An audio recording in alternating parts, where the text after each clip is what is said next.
Hey guys. So I was originally this week, yeah, sorry, I'm still really not posting anything other than these videos because I'm still really not reading.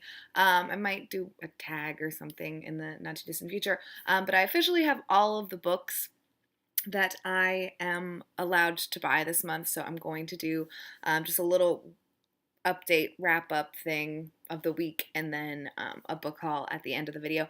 I was originally going to have Jake come and talk about what he's reading since he's actually kind of reading like more than me right now. But he's not here and I just wanted to film this really fast. So next week, hopefully he will join me and he can talk about what he's been reading as well. Um, I have only completed one thing, and that is Chronicle of a Last Summer by Yasmin El Rashidi, and I enjoyed this. I gave this 3 out of 5 stars. I feel like it's like a 3.5. This is the uncorrected proof, the like ARC copy of it, so I am actually curious to maybe purchase a finished copy and read it and see, how it differs or whatever. This is told over 3 different summers. I think she's 6 years old in the first one, and it's set in 1984, and then I think it goes to 1998 and then 2014.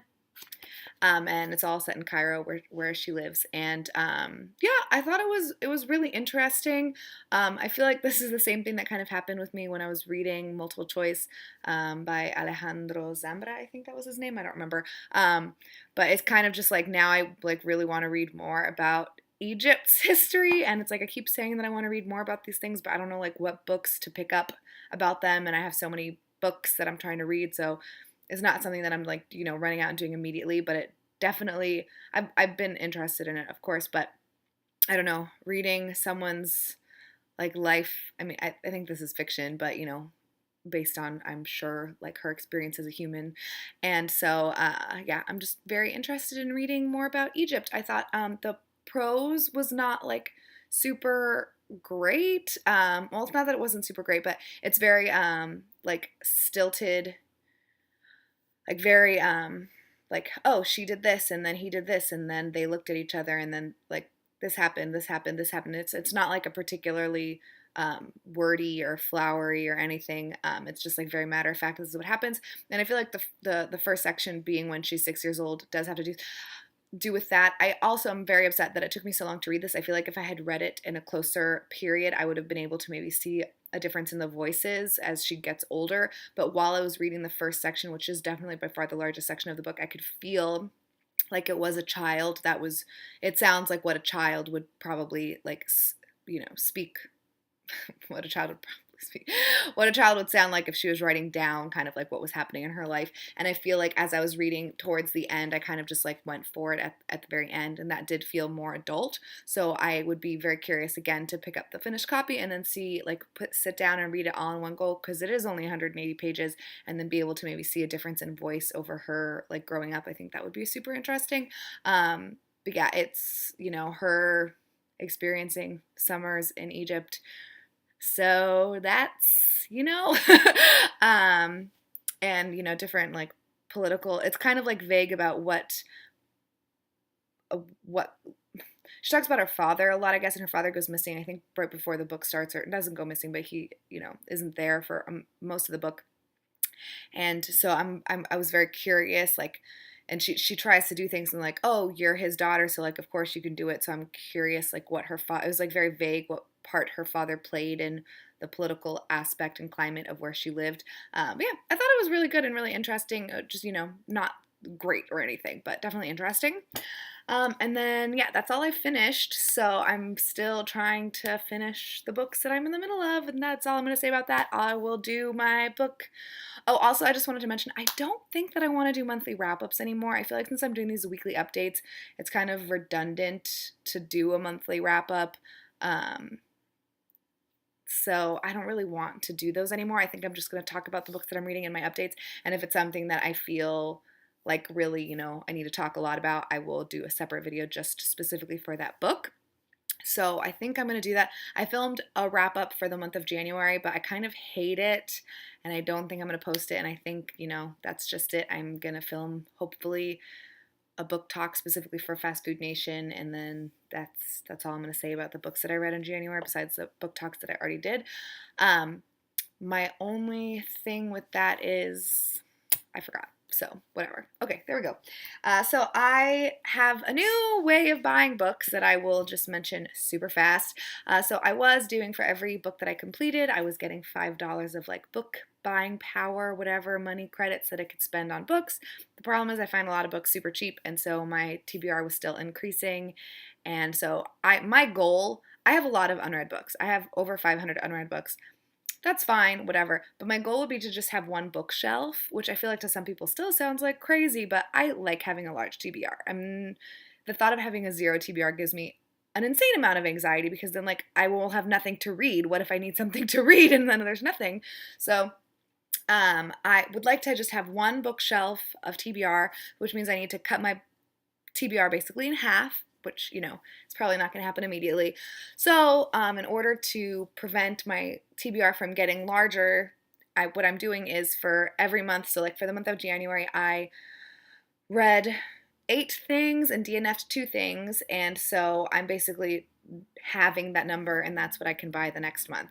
The only like difference or exception or whatever is that I am allowed to buy 1 graphic novel a month. I basically just read that anyways, and then one of the little black classics a month. So those are hopefully I will be reading a black classic and a graphic novel a month.